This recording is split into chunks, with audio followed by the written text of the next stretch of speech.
Salut les KT, j'espère que vous allez bien. On se retrouve pour parler du dernier épisode de la saison 1 d'Oshinoko, l'épisode numéro 11. Et quel épisode! Il était incroyable de A à Z. Avant d'en parler, vous connaissez la tradition. N'hésitez pas à me soutenir en likant et en vous abonnant, ça ne coûte rien et ça me fera extrêmement plaisir. J'en profite également, n'hésitez pas à aller découvrir mon roman Icy Fire. Le lien se trouve dans la description. Vous pourrez directement être redirigé sur le site de Wattpad où vous pourrez trouver mon œuvre. Bon, par quoi commencer? Alors cet épisode pour moi c'est l'un des meilleurs. Il se passe beaucoup de choses, mais à la fois à côté, on ne raconte pas grand chose de nouveau, parce qu'au final, tout ce qu'on a dans cet épisode, les doutes de Kana, son manque de confiance, on le savait déjà avant, notamment par rapport à l'épisode précédent, les objectifs d'Aqua et le fait qu'il y ait une ambiguïté par rapport à ce qu'il fait avec Akane concernant Kana, donc ce fameux triangle amoureux, on va en parler un petit peu plus en détail dans cette vidéo, ça on le savait déjà, ce qu'allait devenir Ruby Hoshino, notamment on va dire entre guillemets la nouvelle Ai Hoshino, pour tout simplement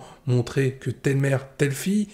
Au final, ça, on le savait déjà. C'est surtout les éléments qui nous sont présentés qui sont hyper bien mis en valeur et qui insistent encore une fois sur les différents points que j'ai évoqués. Et c'est très bien développé parce que justement, ça nous tient en haleine sur tout l'épisode et ça permet aussi de teaser la saison numéro 2 d'Oshinoko. Cet épisode était vraiment très bien sur pas mal de points en termes de développement par rapport aux intrigues, mais aussi par rapport aux personnages. Et pour moi, il y a quelque chose qui m'a beaucoup plu, c'est que tous les éléments qui nous étaient présentés étaient liés entre eux. C'est-à-dire qu'on allait du point A au point B, puis on allait au point C avec tout ce qui nous avait été donné auparavant. On retrouvait bien sûr ces caractéristiques avec par exemple le personnage d'Aqua qui menait des actions à double tranchant concernant Akane ainsi que Kana.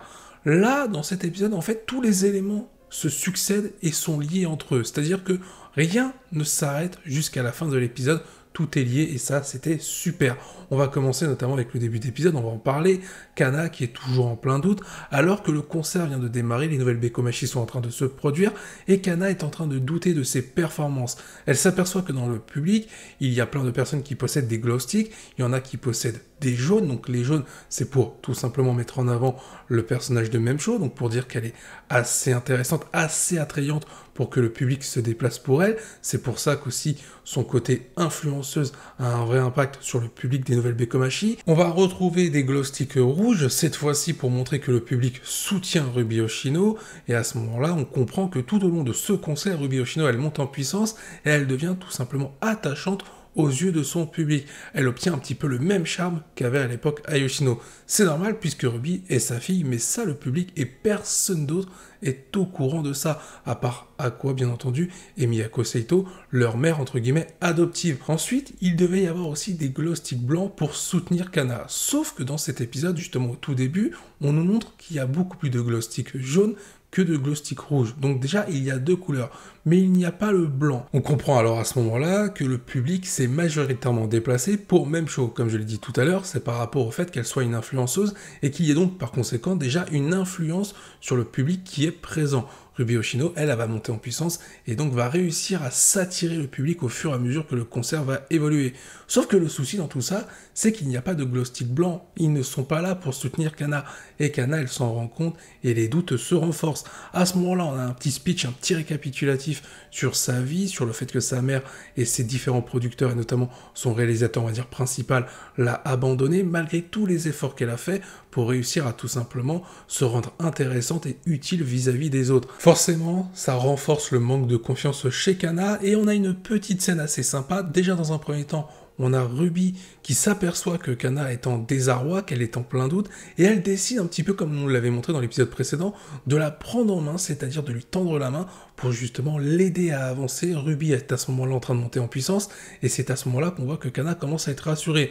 Mais elle sera pleinement rassurée grâce à l'intervention d'Aqua, qui va commencer à danser n'importe comment, en agitant devant le public les trois glow sticks, dont le blanc, et c'est à ce moment-là qu'on peut apercevoir dans le public quelques glow sticks blancs qui commencent à apparaître pour soutenir aussi Kana. J'ai clairement bien aimé comment a été utilisé Aqua dans cet épisode, comment les éléments ont tourné autour de lui alors qu'il n'est pas forcément le plus présent.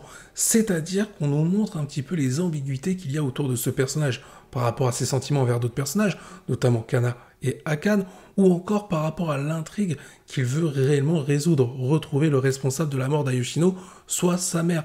Et pour cela, il doit être proche d'Akan. On voit vraiment tous ces éléments qui sont mis en valeur dans cet épisode et qui sont encore une fois liés entre eux. Par exemple, dans un premier temps, dans la première partie de l'épisode, Aqua, il va servir à rassurer Kana. À ce moment-là, même chose, va même s'apercevoir, va comprendre que Kana est amoureuse d'Aqua, mais que Aqua, on ne sait pas de qui il est amoureux. Est-ce qu'il est réellement amoureux d'Akan ou est-ce qu'il a des sentiments pour Kana?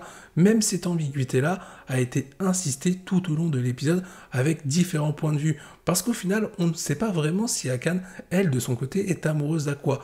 On sait qu'elle s'est rendue compte du petit jeu qu'était en train de mener Aqua, mais on ne sait pas si elle a des sentiments pour lui. On peut se poser la question. Personnellement, je pense qu'elle a un petit truc pour Aqua, et c'est ça qui va faire, entre guillemets, augmenter l'animosité, la rivalité entre Kana et Akan, en plus de leur rivalité professionnelle. Parce que ça, dans cet épisode, on en parle aussi. On voit que Akan, elle veut prendre sa revanche sur Kana, qui n'a cessé de lui piquer des rôles par le passé. Et Akan, elle, de son côté, elle ne veut absolument pas perdre la face à Akan, par rapport aux enjeux qui tournent autour d'Aqua, mais aussi aux enjeux qui tournent autour de leur vie professionnelle. Ça a été plutôt bien amené dans cet épisode, c'était subtil, c'était court, mais c'était très bien fait. Alors ensuite, pour rester vraiment sur ce trio amoureux entre Akan, Kana et Aqua, dans cet épisode, j'ai trouvé quand même la structure par moment, même si elle était bien faite, plutôt prévisible. Le fait qu'on nous remette en avant au tout début d'épisode, notamment avec le personnage de Même Show qui se rend compte du triangle amoureux qui se dessine avec, encore une fois, Aqua, Kana et Akan, on comprend que dans la seconde partie de l'épisode, il va y avoir quelque chose, une intrigue qui va tourner autour de ce trio pour justement renforcer le développement de personnages parmi ces trois-là. Il était évident que lorsqu'on nous a présenté l'adaptation en pièce théâtrale du manga Tokyo Blade pour l'anime Oshinoko, encore une fois pour cet univers, c'était évident qu'on allait retrouver Aqua dans le rôle de l'acteur, dans le rôle qui allait tout simplement être central par rapport à ses rivalités amoureuses. Et on allait retrouver à côté Akan, mais aussi, et c'était évident, même si on a eu un petit teasing, en mode qui va caster le rôle de la deuxième meuf qui va tourner autour d'Aqua, mais bien entendu, c'était Kana, car elle ne va rien laisser à Akan, et Akan, elle, ne va rien laisser à Kana de son côté. De plus, avec la scène d'opposition qui nous a été présentée dans cet épisode entre Kana et Akan, on nous a montré brièvement une autre facette de la personnalité d'Akan, une facette un petit peu plus déterminée, car jusqu'à maintenant dans l'anime, Akan nous a été présenté comme un personnage plutôt fragile par rapport à tout ce qu'elle a subi, et c'était bien normal de nous la présenter comme ça. Par la suite, on a vu qu'elle avait pu prendre du galon grâce au soutien de ses amis. C'est bien de voir dans cet épisode qu'Akan est déterminé à réussir pour contrer Kana par rapport à quoi, mais aussi par rapport à ses objectifs professionnels. C'est très intéressant de voir ça, et cette scène d'opposition y est pour beaucoup. Donc on est vraiment sur une rivalité qui va prendre de l'ampleur par rapport à tout ce que fait Aqua de son côté, car lui, encore une fois, ses véritables objectifs, c'est de retrouver celui qui a tué Yoshino. Donc pour le coup, au final, les actions d'Aqua ont une incidence sur le comportement d'Akan et de Kana. D'ailleurs, dans cet épisode, le comportement de Kana ne cesse de changer par rapport aux réactions, par rapport aux actions d'Aqua. Et ça aussi, c'était très bien développé. Pour moi, cet épisode, c'est une vitrine de ce qu'est l'anime Oshinoko. Une intrigue bien développée avec des sous-intrigues pour faire avancer l'intrigue principale, mais aussi pour faire évoluer les personnages principaux et les personnages secondaires. Et en plus de ça, on a du très bon développement de personnages et leurs actions ont une influence sur d'autres personnages. Il y a des conséquences qui font avancer les personnages et qui font donc avancer l'intrigue. Et ça, c'est hyper bien réalisé sur l'ensemble pour le début de l'anime Oshinoko avec cette saison 1. On verra ce que ça va donner avec la saison 2 et la suite de cette œuvre adaptée en animé. D'ailleurs, cet épisode conclut parfaitement la saison 1, parce que la fin de l'épisode nous laisse clairement sur la fin. On a envie de découvrir directement la saison 2, mais elle n'est pas encore produite entièrement, même si elle devrait sortir assez vite malgré tout. La fin d'épisode, elle est simple, elle est vraiment simple, mais elle est maligne. On nous rappelle un événement clé qu'ont vécu Ruby et Aqua, c'est-à-dire la mort d'Ayoshino, et on nous dit quel chemin ils ont décidé d'emprunter et qu'ils vont continuer à suivre.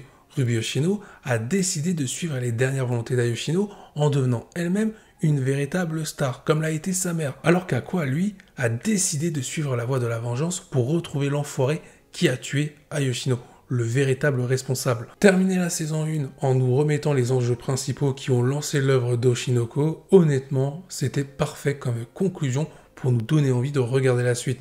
C'était vraiment un plaisir de découvrir cet animé. J'ai hâte de découvrir la saison 2 parce que honnêtement, c'est une véritable découverte, un véritable coup de cœur. J'espère aussi que cet animé, que cette œuvre vous a plu. Je vous invite à donner votre avis en commentaire. Il est temps de se quitter là. Sur ce, Je vous dis à la prochaine, portez-vous bien et n'oubliez pas que la volonté du KT soit avec vous.